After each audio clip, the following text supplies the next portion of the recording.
Welcome to another episode of China Update, where I provide you guys with the most up-to-date political, economic and geostrategic analysis on the world's #2 economy. My name is Tony. Let's jump in. Okay, happy Friday everybody. Today's video is going to be very economic and financial updates heavy. Tomorrow we will once again do a deep dive into foreign policy. Today, Friday, the National Bureau of Statistics published the official Manufacturing Purchasing Managers Index. As we have seen so many times these last few months, the data, even the official data, are concerning. According to the official numbers, China's factory activity in June contracted for a third month, with the PMI coming in at 49 in June, compared to 48.8 in May and 49.2 in April. We remember that any number below 50 represents a contraction. Earlier this week, on Wednesday, the National Bureau of Statistics also published official industrial profit data.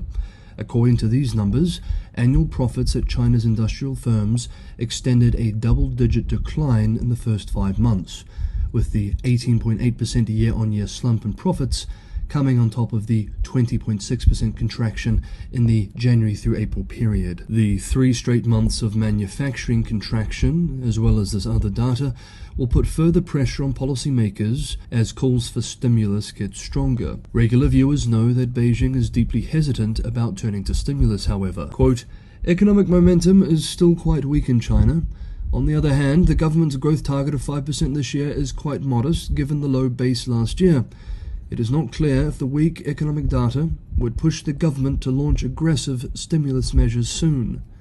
End quote. We've been following the stimulus debate for several weeks now, of course, a debate which more voices continue to join. Quote, "There are a lot of expectations on the Chinese government to have more stimulus policies.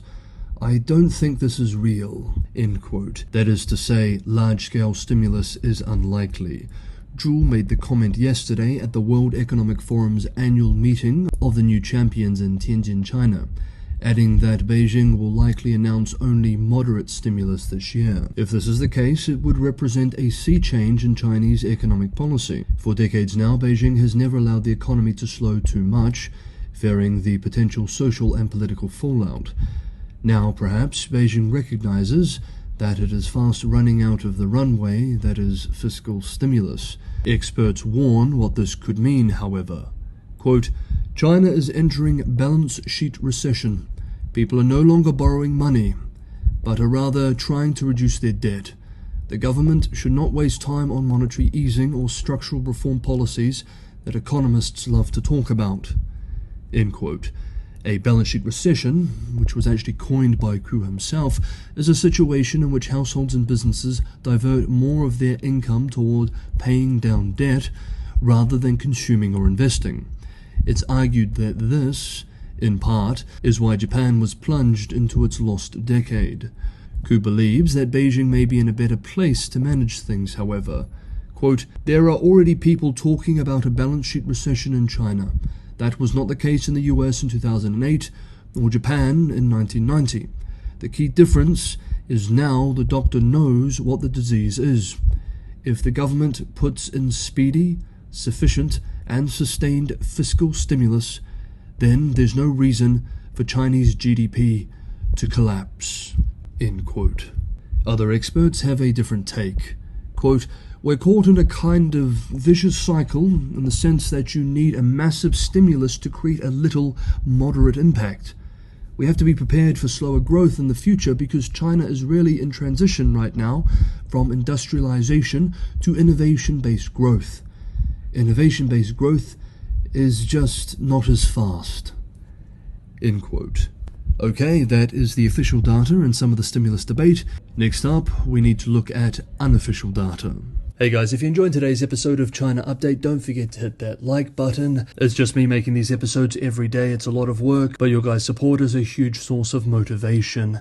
Subscribing and sharing is a huge help as well, and for those who can go the extra mile and help me keep the channel financially sustainable, Patreon and Buy Me a Coffee links are in the description below. Thank you so much, everybody, for the ongoing support. Today, Friday, also saw the release of China Beige Book's latest survey report. China Beige Book provides institutional investors with market insights derived directly from their independently collected data on the Chinese economy.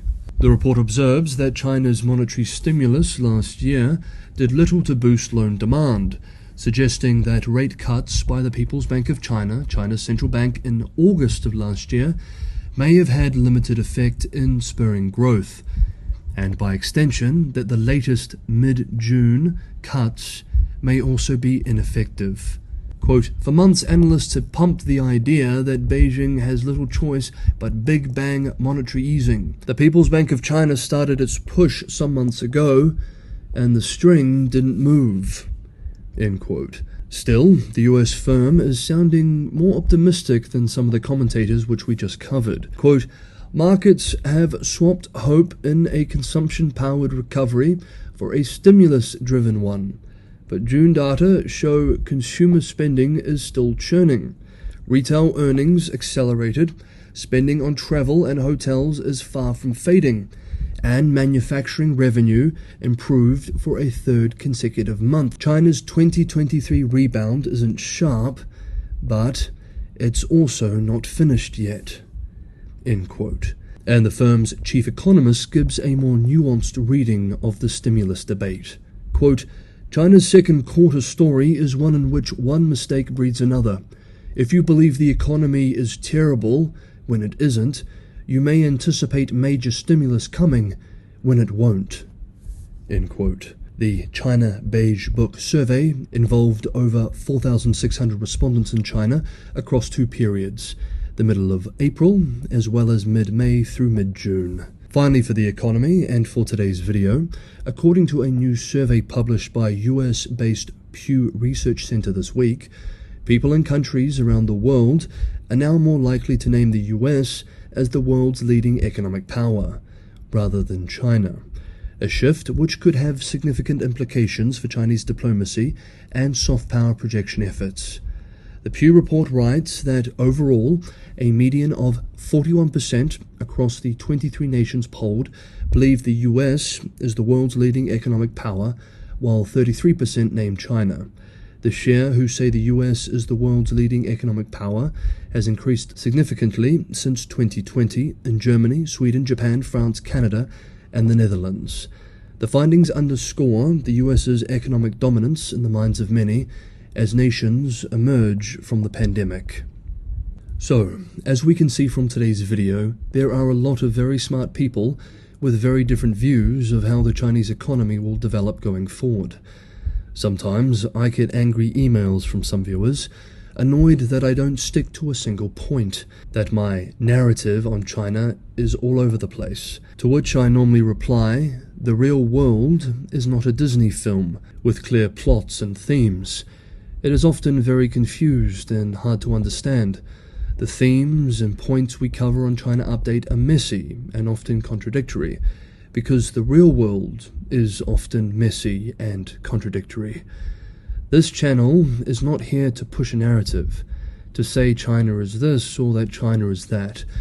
It is simply trying to follow the country day by day, groping in the hope of trying to reach some form of understanding, no matter how modest that understanding may end up being. This indeed can be at times a frustrating enterprise, but I am deeply fortunate and appreciative that through this channel, with all of you watching and contributing in the comments, at the very least, this enterprise can be undertaken in good company.